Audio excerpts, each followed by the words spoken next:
স্বাগত ডিবিসি সংবাদে। আপনাদের সাথে আছে আমি রঞ্জন শুভ্র। এবারে বিস্তারিত। চট্টগ্রাম থেকে ফেরার পথে বৈষম্য বিরোধী ছাত্র আন্দোলনের নেতা হাসনাত আব্দুল্লাহ ও সার্জিস আলমকে ট্রাক চাপা দিয়ে হত্যা চেষ্টার অভিযোগ উঠেছে। চট্টগ্রামে আদালত এলাকায় হত্যার শিকার আইনজীবী সাইফুল ইসলাম আলিফের কবর জিয়ারত শেষে ফিরছিলেন তারা। বুধবার সন্ধ্যায় ঢাকা চট্টগ্রাম কক্সবাজার মহাসড়কের হাজির মোড়ে তাদের বহরে থাকা একটি প্রাইভেট কারকে চাপা দেয় একটি ট্রাক। এতে গাড়িটির সামনের অংশ দুমড়ে মুচড়ে যায়, তবে কেউ হতাহত হননি। ওই প্রাইভেট কারে ছিলেন না হাসনাত ও সার্জিস, তারা অন্য গাড়িতে ছিলেন। এ ঘটনায় ট্রাকটি জব্দ এবং চালক ও হেলপারকে আটক করা হয়েছে। ট্রাকের মালিক যুবলীগের পলাতক নেতা বলে দাবি করেছেন বৈষম্য বিরোধী ছাত্র আন্দোলনের সমন্বয়ক রাসেল আহমেদ।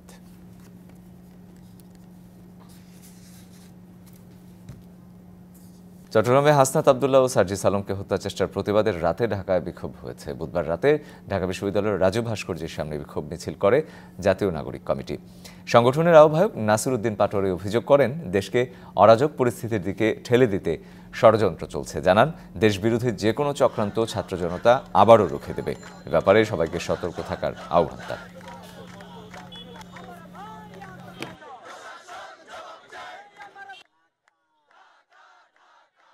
নেক্সট ফার্দার যদি কোনো গণ অভ্যুত্থানের এই শক্তির উপরে আঘাত আসে, আমরা ছাত্র নাগরিকরা বাংলাদেশে আবার 5 আগস্টের মতন দুর্বার আন্দোলন গড়ে।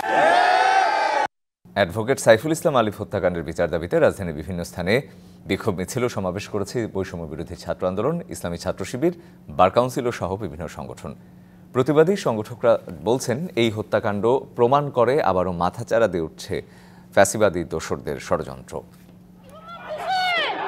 বুধবার চট্টগ্রাম আদালত চত্বরে কুপিয়ে হত্যা করা হয় অ্যাডভোকেট সাইফুল ইসলাম আলিফকে। প্রতিবাদে বিক্ষোভ মিছিল আর প্রতিবাদ সমাবেশে উত্তাল রাজধানী ঢাকা। ঢাকা বিশ্ববিদ্যালয়ের রাজু ভাস্কর্যের সামনে অবস্থান নেয় ছাত্র ইউনিয়ন এবং সমাজতান্ত্রিক ছাত্র ফ্রন্ট। জোর দাবি জানায় আদালত চত্বরে আইনজীবী হত্যার বিচারের পাশাপাশি শিক্ষা প্রতিষ্ঠানে সংঘাত বন্ধের। আজকে আমরা আবারও সেই সাম্প্রদায়িক যে বিষ বাষ্প সেগুলো আমরা ছড়িয়ে পড়তে দেখেছি। উগ্রবাদীদের হাতে নিহত আইনজীবীর জন্য দোয়া এবং সম্প্রীতি সমাবেশ করে বৈষম্য বিরোধী ছাত্র আন্দোলন। খুনিদের দ্রুত বিচার এবং চিন্ময় কৃষ্ণের ব্যাপারে প্রয়োজনীয় তদন্তে অন্তর্বর্তী সরকারের প্রতি আহ্বান জানান বক্তারা। মোদি চাই যে বাংলাদেশে অস্থিতিশীলতা দেখিয়ে উগ্র হিন্দুত্ববাদ যে এজেন্ডা সেটা বাস্তবায়ন করতে। আপনাদেরকে বসানো হয়েছে জনগণের দায়িত্ব পালন করার জন্য। আপনারা যদি না করতে পারেন আপনাদেরকে জবাবদিহিতা দিতে হবে।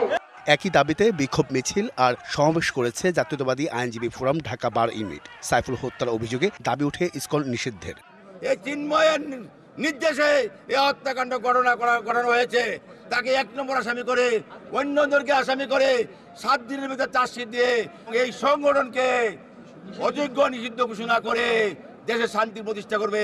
এদিকে সাম্প্রদায়িক দাঙ্গা সৃষ্টি করতে পরিকল্পিতভাবে চট্টগ্রামে আইনজীবীকে হত্যা করা হয়েছে বলে মন্তব্য করেছেন গণ অধিকার পরিষদের সভাপতি। জঙ্গলি স্বভাবের হলে এইভাবে একজন আইনজীবী সরকারি নিয়োগকৃত এপিপি তাকে হত্যা করলো।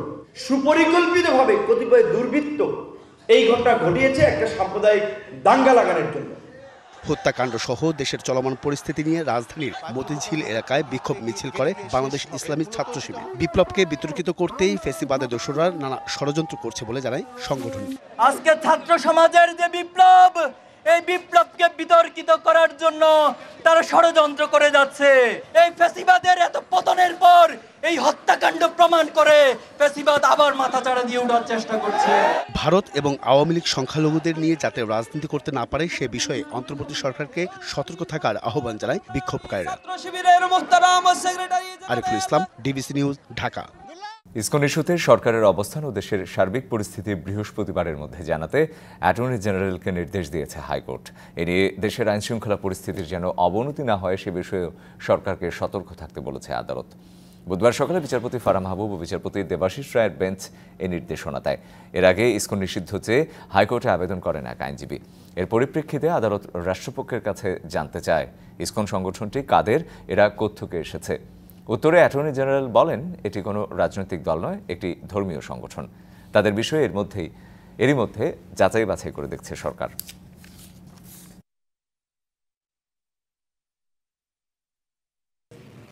ইসকনের ইস্যুটা যেটা, এটা দুর্ভাগ্যজনক যে আইনজীবী এটা এনেছেন তার হৃদয়ে যে রক্তক্ষরণ হচ্ছে, এই রক্তক্ষরণ বাংলাদেশের 18 কোটি মানুষের হৃদয়েই হচ্ছে। এটা অনাকাঙ্ক্ষিত ঘটনা। এই ঘটনা একটি ক্রিমিনাল অফেন্স। সরকার গুরুত্ব সহকারে এই ঘটনাটিকে দেখছেন এবং এইটার যথাযথ আইনি পদক্ষেপ সরকার নেবেন। অন্তর্বর্তী সরকারকে শক্ত হাতে পরিস্থিতি নিয়ন্ত্রণের আহ্বান জানিয়েছেন বিএনপির ভারপ্রাপ্ত চেয়ারম্যান তারেক রহমান। তার সংখ্যা সরকার পরিচালনায় দক্ষতার পরিচয় দিতে না পারলে জনগণ অসহিষ্ণু হয়ে উঠতে পারে। বুধবার সন্ধ্যায় দেশের বিদ্যমান রাজনৈতিক পরিস্থিতিতে এই বিবৃতি দেন বিএনপির ভারপ্রাপ্ত চেয়ারম্যান। আরও বলেন, জনগণের নিত্যদিনের দুর্দশা লাঘবে করণীয় নির্ধারণই হোক সরকারের প্রথম এবং প্রধান অগ্রাধিকার। অন্তর্বর্তী সরকারকে মনে রাখা দরকার, বর্তমান বাজার পরিস্থিতির কারণে দেশের কোটি কোটি পরিবারকে প্রতিদিন স্বাদ এবং সাধ্যের সঙ্গে আপোষ করতে হচ্ছে।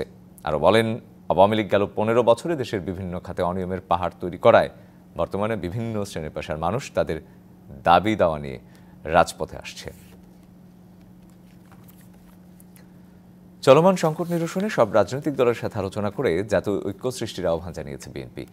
প্রধান উপদেষ্টার সাথে বৈঠক শেষে এমনটাই জানান দলটির মহাসচিব মির্জা ফখরুল ইসলাম আলমগীর। বলেন, সামনে কঠিন চ্যালেঞ্জ, এখন ঐক্যের কোনো বিকল্প নেই। দেশে যাতে বিভাজনের সৃষ্টি না হয় সেদিকে সজাগ থাকতে ডক্টর ইউনূসের প্রতি আহ্বান বিএনপির, আর সবাইকে শান্ত থাকার আহ্বান প্রধান উপদেষ্টার। দেশের উদ্ভূত পরিস্থিতিতে বুধবার সন্ধ্যায় প্রধান উপদেষ্টার সাথে বৈঠক করতে রাষ্ট্রীয় অতিথি ভবন যমুনায় আসেন বিএনপি মহাসচিব মির্জা ফখরুল ইসলাম আলমগীরের নেতৃত্বে 5 সদস্যের প্রতিনিধি দল। ঘণ্টাব্যাপী বৈঠকে আলোচনা হয় দেশের সাম্প্রতিক বিভিন্ন ইস্যু নিয়ে। বৈঠকে দেশের চলমান পরিস্থিতি নিয়ে বিএনপির উদ্বেগ জানানো হয় প্রধান উপদেষ্টাকে। দেশের সার্বভৌমত্ব রক্ষায় বিভাজনের পথ এড়িয়ে সরকারকে জাতীয় ঐক্য গঠনে উদ্যোগ নেওয়ার আহ্বান জানান বিএনপি মহাসচিব। আমাদের সামনে এখন অনেক বড় চ্যালেঞ্জ রয়েছে। সেই চ্যালেঞ্জগুলোকে মোকাবেলা করার জন্য বিশেষ করে যারা বাংলাদেশের স্বাধীনতা সার্বভৌমত্বের প্রতি হুমকি হয়ে দাঁড়ায় অথবা এর যে স্ট্যাবিলিটি এটাকে যারা বিনষ্ট করতে চায় তাদেরকে প্রতিহত করার জন্য প্রতিরোধ করার জন্য আমাদেরকে অবশ্যই একটা জাতীয় ঐক্য গড়ে তুলতে হবে। বিগত সময়ে সকল নির্বাচনে ফ্যাসিবাদের দোসররা জোর করে ক্ষমতায় এসেছে বলে অভিযোগ আনেন ফখরুল। পৌরসভা ও সিটি কর্পোরেশনের মতো ইউনিয়ন পরিষদও ভেঙে দেওয়ার দাবি তার। ঘুরে ফিরে আলোচনায় আনেন নির্বাচনের বিষয়টি।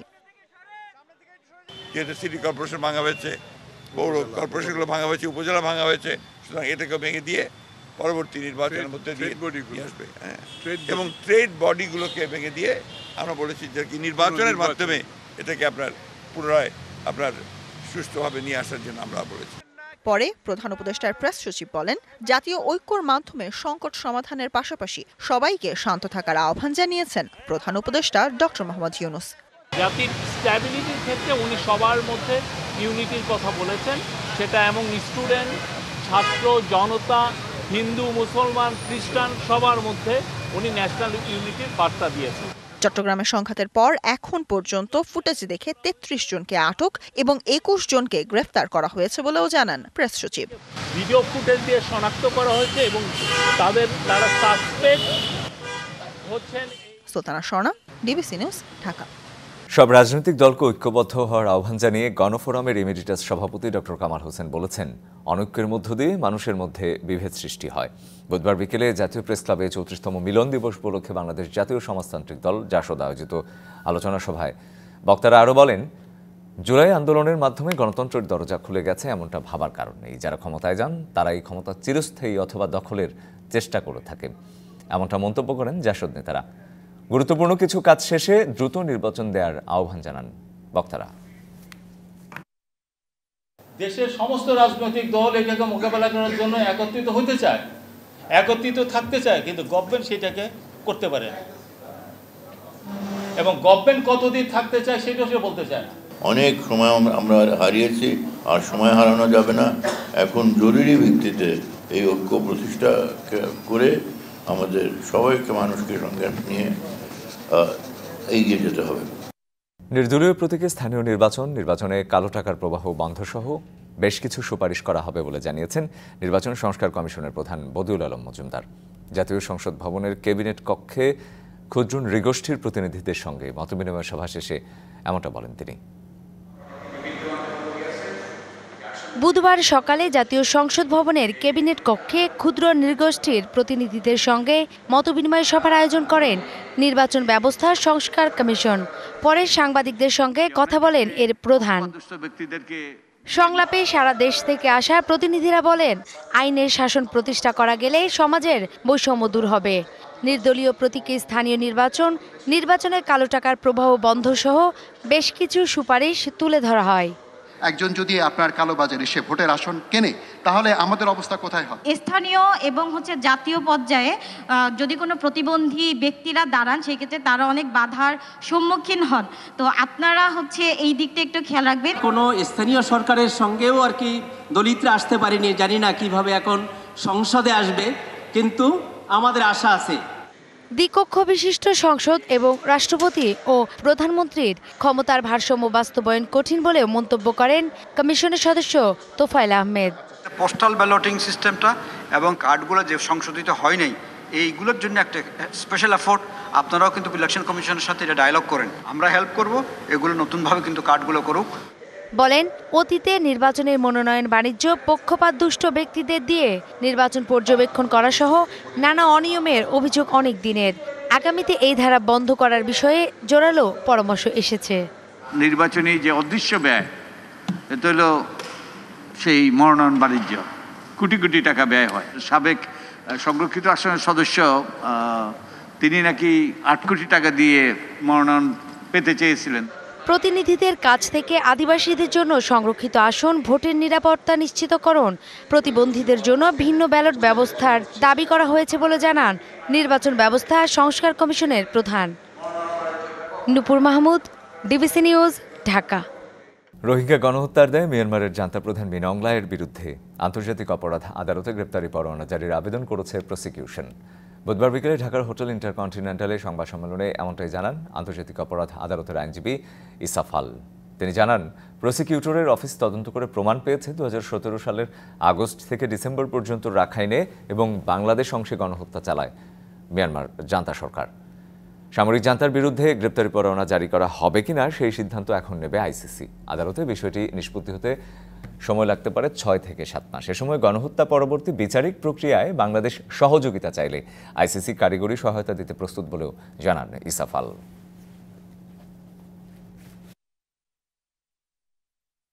For an arrest warrant against a high-level Myanmar government official.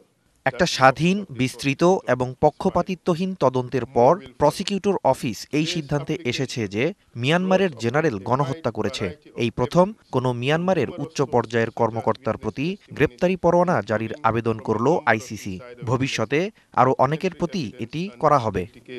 Scientific, photographic and video materials. Israel ও হিজবুল্লাহর মধ্যে সাময়িক যুদ্ধবিরতি কার্যকর হয়, বাড়ি ফিরতে শুরু করেছেন লেবাননের হাজারো মানুষ। বুধবার ভোর থেকে প্রাথমিকভাবে 60 দিনের জন্য অস্ত্রবিরতিতে সম্মত হয় হিজবুল্লাহ ও তেল আভিভ। এর কয়েক ঘন্টা পর থেকে দক্ষিণ লেবাননে ফিরতে শুরু করেন নাগরিকরা। মার্কিন মধ্যস্থতায় সাময়িক যুদ্ধবিরতি বাস্তবায়ন তদারকি করবে ফ্রান্স সহ 5টি দেশ। পরে এটি দীর্ঘমেয়াদী যুদ্ধবিরতিতে পৌঁছাতে পারে। কয়েক ঘন্টা আগেও অবশ্য ক্ষেপণাস্ত্র হামলা চালায় ইসরায়েলি সেনা ও হিজবুল্লাহ। বৈরুতের দক্ষিণাঞ্চলে বৃষ্টি ভবন খালির নির্দেশের মাত্র 2 মিনিটে সেখানে বিমান হামলা চালায় আইডিএফ। তেল আভিভে পাল্টা রকেট ও ড্রোনও ছোড়ে হিজবুল্লাহ।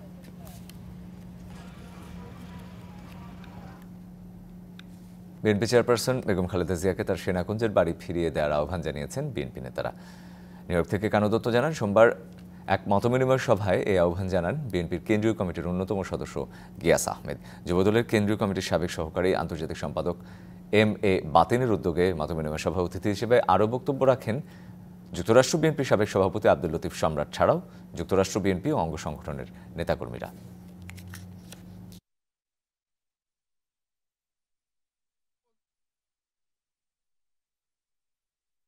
আপনারা জানেন যে প্রাক্তন 3 বারের প্রধানমন্ত্রী দেশনেত্রী বেগম খালেদা জিয়াকে তার নিজস্ব বাড়ি থেকে নির্মমভাবে জোর করে বের করে দিয়েছে। আমরা এই অন্তর্বর্তীকালীন সরকারের কাছে আহ্বান জানাচ্ছি যে দেশনেত্রী বেগম খালেদা জিয়ার যে বাড়ি, সে বাড়ি যেন ফিরিয়ে দেওয়া হয়। কাতারের আল মুতাজাতে উদ্বোধন হলো Nirob fresh fruits and fish vegetable centre. আমিন ব্যাপারে জানেন, দোয়া ও মোনাজাতের শেষে উদ্বোধন করেন বাংলাদেশি উদ্যোক্তা মোহাম্মদ মন্নাফ মিয়া, মুরাদ সরকার ও মোহাম্মদ উজ্জ্বল। অনুষ্ঠানে বিশেষ অতিথি হিসেবে বক্তব্য রাখেন বিশিষ্ট ব্যবসায়ী মোহাম্মদ ইয়াসিন, মোহাম্মদ রাব্বি, সাংবাদিক আমিন ব্যাপারী সহ অন্যান্যরা। প্রথমবারের মতো দোহাতে তাজা শাকসবজি, বিভিন্ন মাছের সমাহার নিয়ে মুনতাজাতে এই প্রতিষ্ঠান যাত্রা শুরু করেছে বলে জানান উদ্যোক্তারা। এই ছিল এখনকার মতো। ডিবিসি নিউজের সংবাদগুলো পড়তে ভিজিট করুন dbcnews.tv। আরও ভিজিট করুন ডিবিসি নিউজের ফেসবুক পেজ এবং ইউটিউব চ্যানেল। সঙ্গে থাকুন।